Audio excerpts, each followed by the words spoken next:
Bonjour, c'est Clémentine Portier-Kaltenbach. Soyez les bienvenus au cœur de l'histoire.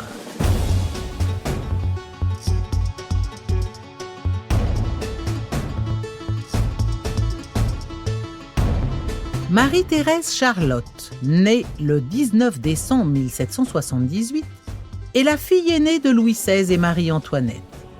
Aimée, choyée, protégée à la cour de Versailles dans ses jeunes années, elle est soudain emportée avec sa famille par le violent tourbillon de la Révolution.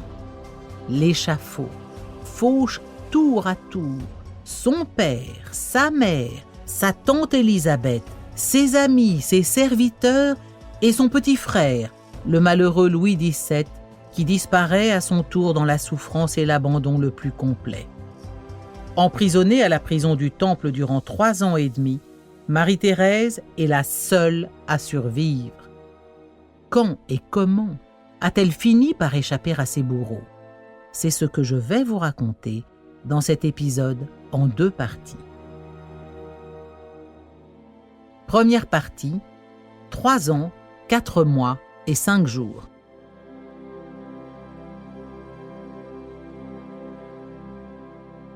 Nous sommes à Paris le 20 juin 1795. Le Comité de salut public, instance qui préside alors aux destinées de la France révolutionnaire, a convoqué une certaine Madeleine La Rochette, dite citoyenne chantraine. Cette jeune femme, âgée de 33 ans, est chargée de servir de compagne à Marie-Thérèse, la fille de Louis Capet, dans la sinistre tour du Temple où celle-ci est enfermée depuis bientôt 3 ans. En découvrant cette dame pour la première fois, Marie-Thérèse est inquiète. Que signifie l'arrivée soudaine auprès d'elle de cette jeune femme? Elle semble agréable, polie, bienveillante, voilà qui est inhabituel, et qui tranche anormalement avec la façon dont elle a été traitée jusqu'alors. Se pourrait-il que cette dame soit là pour l'espionner? Qu'on lui donne soudain pour compagne cette aimable personne pourrait aussi bien être le signe que les choses vont changer, qu'elle sera bientôt libérée de la sinistre prison où elle survit, solitaire depuis des mois. Dans son cœur meurtri, soudain, l'espoir renaît. Depuis des années, la vie de Marie-Thérèse a pris des allures de chemin de croix. Avant même la prise de la Bastille et la Révolution, alors qu'elle avait tout juste 9 ans, elle a perdu sa sœur, la petite Madame Sophie, morte à 11 mois, le 19 juin 1787. Elle avait 11 ans, quand 2 ans plus tard, le mardi 4 juin 1789, c'est le dauphin Louis-Joseph, son frère aîné, qu'elle aimait tendrement, qui meurt, âgé d'à peine plus de 7 ans. Malade depuis des mois, perpétuellement fiévreux, enserré dans son corset de fer, il était devenu rachitique et bossu, et ne pouvait plus marcher qu'en étant soutenu par 2 personnes. Marie-Thérèse a vu alors ses parents rongés par l'angoisse, sa mère verser des torrents de larmes. Cette nouvelle mort les a dévastés. Marie-Thérèse a subi elle aussi de plein fouet le choc de cette disparition prématurée, qui a fait de son petit frère Louis-Charles, à seulement 4 ans, le nouveau dauphin de France. Jusqu'alors, la vie à Versailles était si douce, au sein d'une famille aimante. Ses parents se sont toujours beaucoup occupés d'elle et de ses frères. À Versailles, sa mère la gardait toujours près d'elle, surveillant son éducation, supervisant tous les cours elle-même. Elle lui a enseigné la broderie et toutes sortes d'ouvrages à l'aiguille. Sa mère a tenté aussi de la rendre un peu moins fière. À ce sujet, elle avait même écrit à sa sœur. « Ma fille sent qu'elle a du sang de Marie-Thérèse et de Louis XIV dans les veines. Il faut qu'elle s'en souvienne pour être digne de son rang, mais la douceur est une qualité nécessaire et aussi puissante que la dignité. Une nature orgueilleuse éloigne les affections. » Oui, Marie-Thérèse sait bien que sa mère l'a trouvée par trop orgueilleuse, estimant qu'elle se comportait avec une dignité naturelle un peu hautaine. Voilà pourquoi d'ailleurs les membres de sa famille la surnommaient Mousseline la sérieuse. Mais est-ce sa faute si chacun flattait sa vanité en s'extasiant sur son joli minois? Pour corriger ce caractère altier, sa mère la faisait dîner avec une petite paysanne, exigeant que l'invitée soit servie la première, et elle avait choisi une certaine petite Philippine Lambriquet, d'1 an plus âgée qu'elle, fille d'un valet de chambre de Madame Élisabeth, pour être élevée en même temps qu'elle. Mousseline se souvient de la phrase que sa mère lui faisait recopier. « Les airs de grandeur que nous nous donnons ne servent qu'à faire remarquer notre petitesse, dont on ne s'apercevrait pas sans cela. » Oui, la vie était douce à Versailles. Jusqu'au 6 octobre 1789. Ce jour-là, à 6 heures du matin, le drame est à nouveau entré dans sa vie. Le château a été envahi par la foule. Toute la famille s'est retranchée dans une pièce, tandis que la populace hurlait et piétinait. Les émeutiers vociféraient des cris de mort à l'intention de sa mère et exigeaient que la famille royale se rende à Paris. On a donc quitté Versailles. Le voyage jusqu'à Paris a duré 7 heures. C'est à ce moment-là que Marie-Thérèse, ses frères et ses parents sont devenus les prisonniers du peuple. Elle ne peut repenser sans frémir d'horreur au spectacle en tête de cortège, des têtes de leurs gardes du corps posées sur des piques. Ensuite, il y a eu la captivité aux Tuileries, la populace qui venait les observer comme des bêtes curieuses à travers les fenêtres. On s'y est entassé dans quelques pièces sinistres, en campant sur des lits de fortune. Jamais Marie-Thérèse n'avait vécu chose aussi violente. Le peuple venant les voir dans leur cage dorée et les invectiver, jouissant de leur abaissement, de leur humiliation. Le roi, déprimé, parlant peu. La reine, encore sous le choc de la journée de la veille, la famille entière, plongée dans l'inquiétude et la tristesse. Les journées monotones aux Tuileries, confinées dans leurs appartements. En même temps, elle y dînait chaque jour avec ses parents et sa tante. Jamais elle n'a été aussi proche d'eux, jamais elle n'a été aussi impliquée dans leur vie. Elle les accompagnait dans leurs visites charitables, était présente lorsqu'ils recevaient des délégations. Après la fuite à Varennes et l'échec de la tentative d'évasion de la famille royale en juin 92, le retour à Paris a été une descente aux enfers. La foule violente, haineuse, s'accrochant aux portières du carrosse du roi et de sa famille, traitant le roi de gros cochon. Un individu lui a même craché au visage. À 7 heures du soir, en arrivant aux Tuileries, Marie-Thérèse a regardé sa mère. Ses cheveux étaient devenus entièrement blancs. Tout le monde était mort d'angoisse.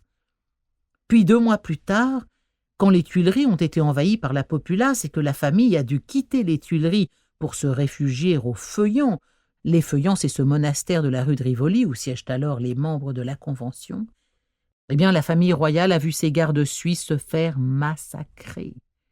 Le 11 août au soir, pendant que chacun tentait tant bien que mal de s'endormir, des émeutiers ont essayé d'enfoncer la porte et ont réclamé la tête de Marie-Antoinette. C'est après cet épisode qu'il a été décidé que toute la famille serait enfermée à la forteresse du Temple, transformée en prison à son intention. Marie-Thérèse se souvient de leur arrivée ici le 13 août 1792, après 2 heures de trajet. Ils étaient exténués. La vie au Temple a toujours été d'une très grande régularité. La plus grande partie de la journée se passe dans la chambre de la reine, au 3e étage, qui sert de salon. Cette chambre est tapissée de papier peint à fleurs de couleur verte sur fond bleu. C'est là que dort Marie-Thérèse, sur une sorte de couchette dans une encoignure. Sa mère, sa tante et elle font des travaux d'aiguille et de tapisserie. Parfois, elles lisent entre elles à haute voix une pièce de théâtre. Le roi fait la dictée à son fils. Vers 17 heures, les captifs ont droit à une promenade dans la cour pendant 2 heures.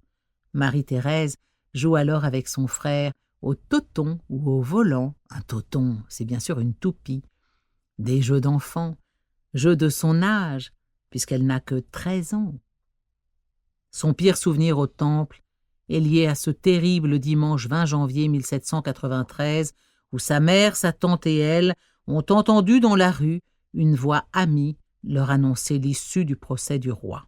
La Convention nationale décrète que Louis Capet subira la peine de mort.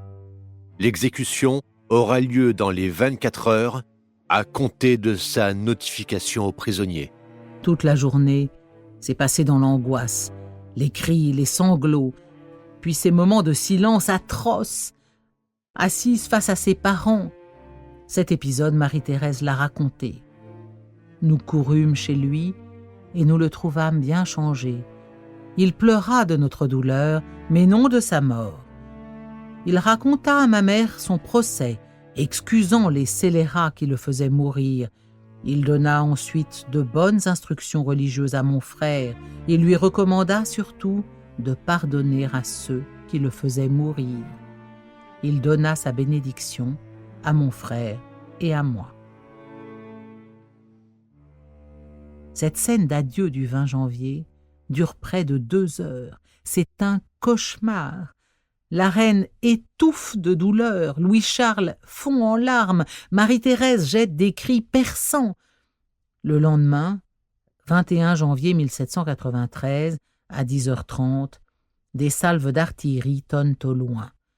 Dans la cour du Temple, sentinelles et patriotes crient « Vive la nation! Vive la République !» Louis XVI vient d'être guillotiné. Mais en France, le roi ne meurt pas. Le roi est mort, vive le roi. Quelques mois après la mort de Louis XVI, les dames sont séparées du petit roi, désormais captif à un autre étage. Puis Marie-Thérèse est séparée de sa mère le 2 août 1793. Ma mère partit enfin, après m'avoir bien embrassée et m'avoir recommandé d'avoir du courage et soin de ma santé. Ma tante et moi, inconsolables, nous passâmes la nuit dans les larmes. Le lendemain, ma tante demanda instamment, en son nom et au mien, d'être réunie à ma mère. Nous ne pûmes jamais l'obtenir, ainsi que de savoir de ses nouvelles. Le 9 mai 1794, nouvelle séparation, de sa tante cette fois, qui l'embrasse en pensant qu'elle va la revoir. Je restais dans une grande désolation quand je me vis séparée de ma tante. Je passais une bien triste nuit. Le lendemain matin, je demandai aux municipaux ce qu'elle était devenue. Ils me dirent qu'elle avait été prendre l'air. Je leur demandai d'être réunis à ma mère. Ils me dirent qu'ils en parleraient. C'est alors qu'ont commencé les mois de solitude, de froid et d'ennui, pendant lesquels elle n'a plus aucun contact avec son petit frère. Dans sa chambre ne défilent plus à toute heure du jour et de la nuit que des hommes à moitié ivres, riant, parlant fort, la tutoyant, la rudoyant. Parfois l'un d'eux s'amuse à jouer quelques notes sur le clavecin de sa mère qu'elle-même n'ose plus toucher depuis ce jour où elle a chanté avec elle sur ce même instrument une complainte pour la mort du roi. Ses gardiens refusent de lui donner des livres, alors depuis des mois, elle a lu des dizaines de fois chacun des livres de piété et de voyage dont elle dispose. Tous les jours, elle balaie sa chambre, jette de l'eau fraîche sur le sol pour rafraîchir la pièce. Comme sa tante l'a exigé d'elle, elle s'astreint 1 heure par jour, montre en main, à marcher très vite dans sa chambre pour faire un minimum d'exercice physique. Tous les jours, elle demande des nouvelles de sa mère et de sa tante. Tous les jours, les gardes lui répondent qu'ils vont demander. Dans Paris, on ne l'appelle plus que l'orpheline du Temple. Certains l'ont même baptisée la fiancée de Robespierre, car le bruit a couru que ce dernier avait pour projet de l'épouser. Qu'il ait ou pas nourri cet ahurissant projet, sa chute soudaine le 9 Thermidor, 27 juillet 1794, en a interrompu le cours. Il a été guillotiné. Depuis, le pays respire un peu. Mais, dans un premier temps, au moins, Madame Royale ne voit guère de changement dans sa situation. Alors que toutes les prisons de France sont ouvertes, elle est toujours enfermée au 3e étage de la tour, dans la chambre qu'elle occupait naguère avec sa mère et sa tante. Tout de même, sa situation s'améliore un petit peu. On la traite moins durement, et puis on lui fournit du linge neuf. Elle n'en est plus réduite à ravauder, raccommoder indéfiniment les pauvres hardes dont elle était vêtue. On lui fournit des chemises et des serviettes. Mais elle est toujours seule. 3 fois par jour, ses gardiens viennent constater qu'elle est bien là. À chaque fois, elle demande obstinément des nouvelles de ses parents. À chaque fois, elle supplie qu'on l'emmène à la conciergerie pour y rejoindre sa mère. Mais personne ne lui répond, personne n'ose lui dire l'atroce vérité. Le gouvernement songe depuis des mois à transformer la détention de Marie-Thérèse en résidence surveillée. On ne peut tout de même pas la garder enfermée à vie, car enfin quels sont ses crimes? Et n'a-t-elle pas assez souffert? Mais comment la libérer, sans libérer son frère, qui, lui, est roi de France? 10 jours avant l'arrivée de Madame de Chantrenne au Temple, le calvaire du petit Louis XVII s'achève. Il meurt le 8 juin 1795. On dissimule soigneusement l'événement à Marie-Thérèse. Elle l'ignore encore, mais les corps de sa mère et de sa tante, dont elle réclame douloureusement des nouvelles chaque jour, sont déjà enterrés 6 pieds sous terre depuis des mois. Son frère mort, plus rien n'empêche désormais la Convention de libérer la malheureuse. Des voix s'élèvent en ce sens. Le premier pas dans l'assouplissement de son sort est donc la nomination de Madame de Chantrenne, une compagne choisie pour ses vertus morales et républicaines. Quand elle lui est présentée, Marie-Thérèse de France vit dans cette forteresse sinistre depuis 34 mois. Elle a 16 ans et demi. Que faire de cette adolescente, unique survivante de la famille royale? L'exécuter elle aussi? La garder prisonnière à vie et la laisser mourir en prison comme son frère? Ou pourquoi pas l'échanger contre des prisonniers français? C'est ce que nous verrons dans la seconde partie de cet épisode, consacré à Marie-Thérèse, l'orpheline du Temple.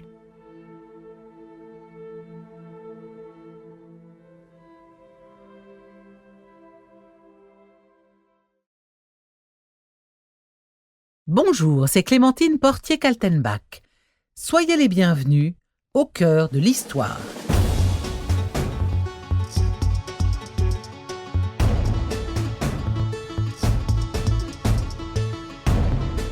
Nous avons quitté la jeune Marie-Thérèse, dite Madame Royale, alors qu'elle est emprisonnée depuis 34 mois dans la sinistre prison du Temple. À l'exception de la mort de son père, elle ignore tout du sort de ses proches.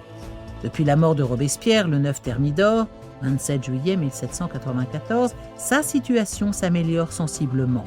Mais cela signifie-t-il pour autant que l'on songe à la libérer? Pour l'heure, elle savoure le plaisir d'avoir enfin de la compagnie en la personne de Madame de Chantrenne. Seconde partie, une lueur d'espoir.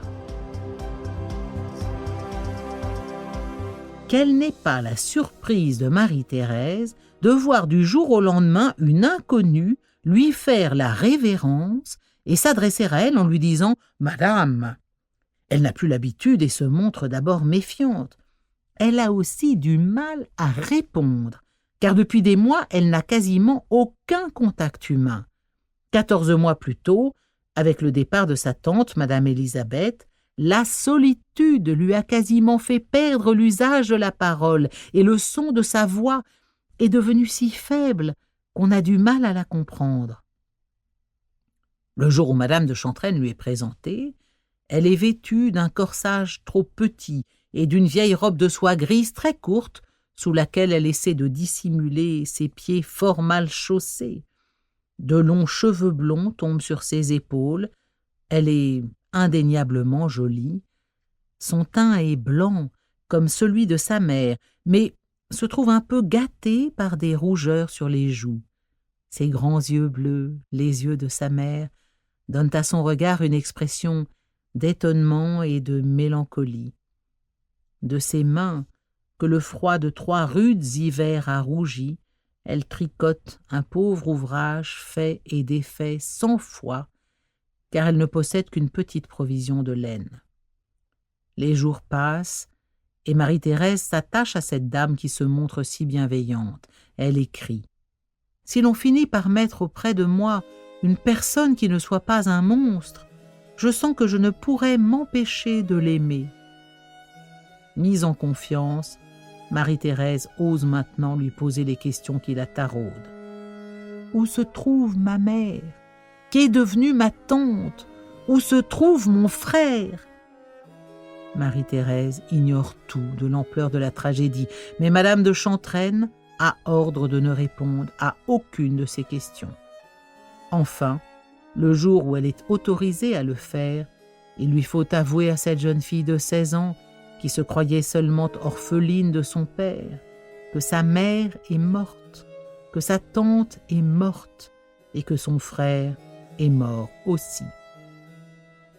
C'est un déluge de larmes. Puis pendant des heures, Marie-Thérèse reste prostrée.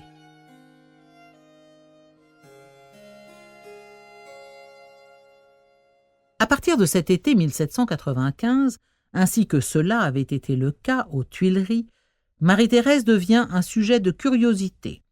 Quand elle se promène dans le jardin de la tour du Temple, en compagnie de Madame de Chantrenne, de Coco, le chien de sa défunte mère, et d'une petite chèvre, des gens se postent aux fenêtres des immeubles des environs pour pouvoir l'apercevoir. Ces fenêtres sont louées à prix d'or. Marie-Thérèse est devenue une sorte de curiosité, d'animal de zoo, la seule survivante d'une espèce ou d'une race disparue. De loin, les dames font un hochement de tête ou esquissent une révérence.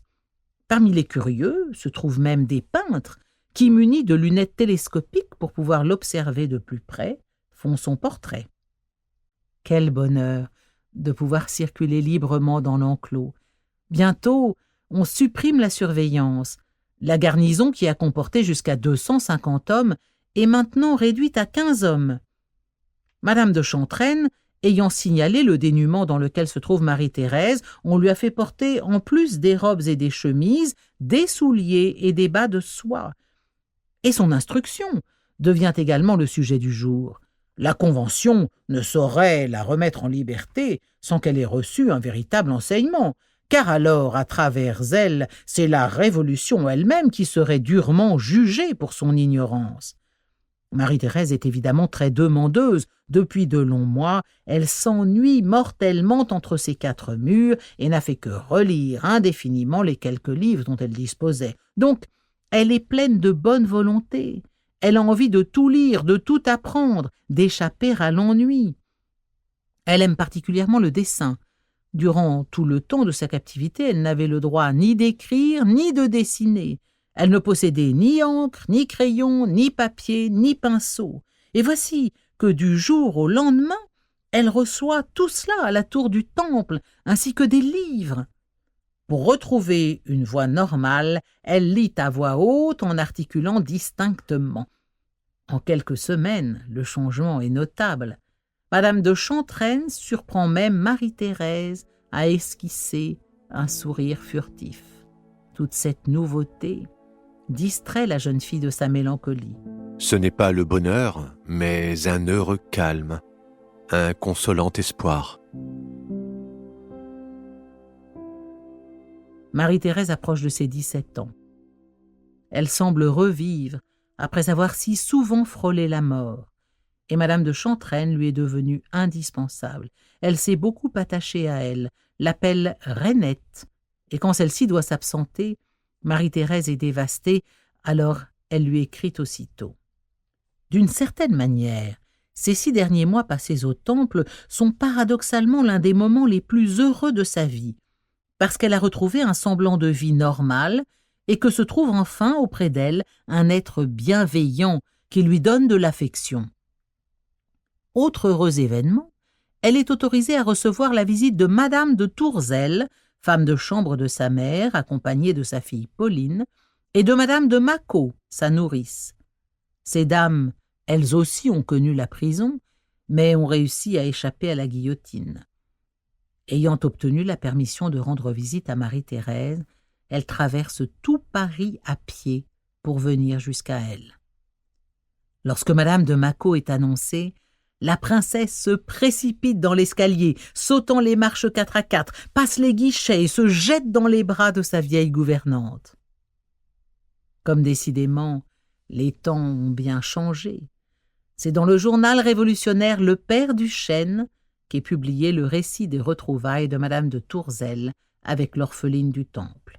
À son entrée au Temple, nous avions laissé Madame faible et délicate, et en la revoyant après 3 ans de malheur sans exemple, nous fûmes bien étonnés de la trouver belle, grande, forte, et douée de cet air de noblesse qui fait le caractère de sa figure. Madame parlait de ses malheurs avec une douceur angélique, et nous ne la vîmes jamais témoigner un sentiment d'aigreur contre les auteurs de tous ces maux.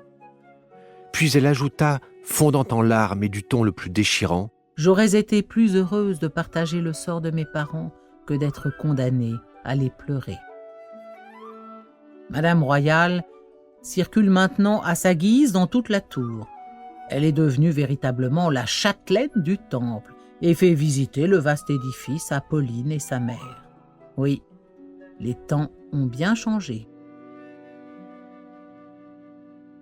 Dans les négociations entre Espagnols et Français pour mettre un terme à la guerre qui oppose alors leur pays, les Espagnols, monarchie dirigée par un Bourbon descendant de Louis XIV, ont exigé la remise en liberté du dauphin et de sa sœur.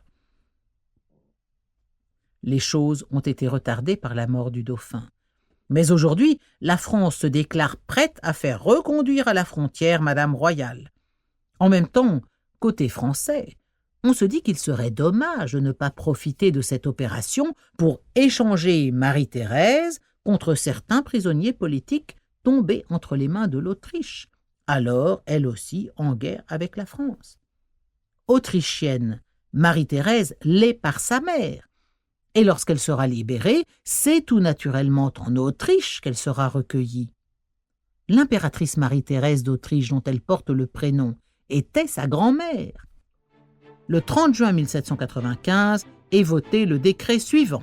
La Convention nationale, après avoir entendu le rapport de ses comités de salut public et de sûreté générale, déclare que, au même instant où le maître de poste Drouet fait prisonnier sur les frontières de France et les ambassadeurs Maret et Sémonville ainsi que leur suite, arrêtés en Italie par les Autrichiens, seront rendus à la liberté et parvenus aux limites du territoire de la République, la fille du dernier roi des Français sera remise à la personne que le gouvernement autrichien déléguera pour la recevoir. Le décret spécifie que lors de cet échange, les derniers survivants de la famille Bourbon, comme la femme et les 2 fils de Philippe Égalité et le vieux prince de Conti, pourront également sortir de France. Les Autrichiens ne sont pas ravis de voir débarquer tous ces Bourbons. Cela va occasionner des dépenses. Le baron Tougout, premier ministre autrichien, propose de mettre l'embarrassante Madame Royale dans un couvent de Prague. Quant aux autres rescapés, le roi d'Espagne n'a qu'à les accueillir.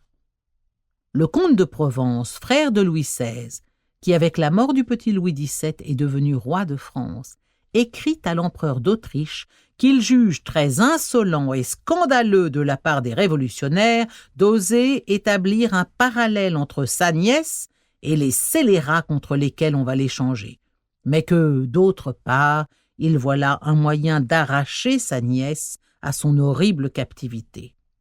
Le futur Louis XVIII termine sa lettre en exprimant à l'empereur le désir ardent qu'il a de posséder la seule chose restant de ce qu'il avait de plus cher au monde. En réalité, il sait combien la présence à ses côtés de celle qui personnifie la tragédie du Temple peut revaloriser ses actions et lui donner la popularité à laquelle il aspire tant. Toute l'Europe semblant considérer comme un devoir pour l'Autriche d'accueillir la fille du roi martyr, l'empereur François II d'Autriche finit lui aussi par se dire qu'après tout, il pourrait récupérer Marie-Thérèse et lui faire épouser son frère, l'archiduc Charles de Habsbourg. Une dot lui sera probablement constituée par la République. Ou alors, elle pourrait recevoir en capital la dot de la reine Marie-Antoinette, qui n'a point été complètement acquittée. Enfin, des diamants de Marie-Antoinette ont quitté la France. Comme unique héritière, Marie-Thérèse pourrait bien les récupérer. Le futur Louis XVIII ne veut pas entendre parler d'un tel mariage, lui qui a bien l'intention de revenir en France avec Marie-Thérèse pour effectuer avec elle un retour triomphal dans les rues de la capitale. Marie-Thérèse va enfin être libérée. L'échange doit se faire à Huningue, ville frontière voisine de Bâle. Le départ est fixé au soir du 18 décembre 1795. Déjà, le prince désigné par l'empereur François II pour aller à sa rencontre se trouve à Bâle avec 6 carrosses, une suite nombreuse et une armée de domestiques. Les otages rendus par l'Autriche, Drouet en tête, Drouet, c'est l'homme dont le haut fait était d'avoir reconnu le roi lors de la fuite à Varennes, eh bien tous ces otages attendent à Fribourg depuis le 14 novembre. En France, le nouveau pouvoir, on est passé de la Convention au Directoire, a décidé que la fille du dernier roi voyagerait incognito jusqu'à la frontière. Un magnifique trousseau, commandé à l'ancienne couturière des Tuileries, doit être acheminé vers Huningue et sera remis à la princesse au moment de sa sortie de France, le jour du départ, veille de l'anniversaire de ses 17 ans. Aidée par Madame de Chantraine, Marie-Thérèse fait ses bagages. Elle emporte avec elle quelques menus objets ayant appartenu à ses parents, dont une humble paire de jarretières fabriquée par sa mère avec du fil tiré d'une vieille tapisserie qui était sur le mur de la prison. Vers 5 heures, elle descend au jardin, fait une gracieuse révérence aux personnes qui, depuis les fenêtres, l'ont si souvent guettée. Vers 11 heures du soir, on vient la chercher. En quittant la chambre, elle jette un dernier regard sur ces 2 pièces qu'elle a occupées depuis 3 ans et demi et où elle a vécu tant de moments atroces, de déchirantes séparations. Les yeux pleins de larmes, elle s'engage dans l'escalier. Le sinistre donjon du Temple où elle a été prisonnière sera détruit en 1808. Sur le mur de l'antichambre, les ouvriers ont pu lire cette inscription tracée avec une pointe d'aiguille. Marie-Thérèse est la plus malheureuse personne au monde. Elle ne peut obtenir de savoir des nouvelles de sa mère, pas même d'être réunie à elle, quoiqu'elle l'ait demandé 1000 fois. Vive ma bonne mère, que j'aime bien et dont je ne peux avoir de nouvelles. Dans la chambre, près de son lit, 2 lignes étaient crayonnées sur la muraille. Ô mon Dieu, pardonnez à ceux qui ont fait mourir mes parents. Marie-Thérèse, l'orpheline du Temple, assistera à 3 révolutions, quittera la France à 3 reprises et subira 40 années d'exil. Elle vivra assez longtemps pour assister à la prise du pouvoir de Napoléon III. Chaque matin, pendant 60 ans, comme le lui avaient recommandé ses parents, elle priera pour le repos de leur âme et pour la France.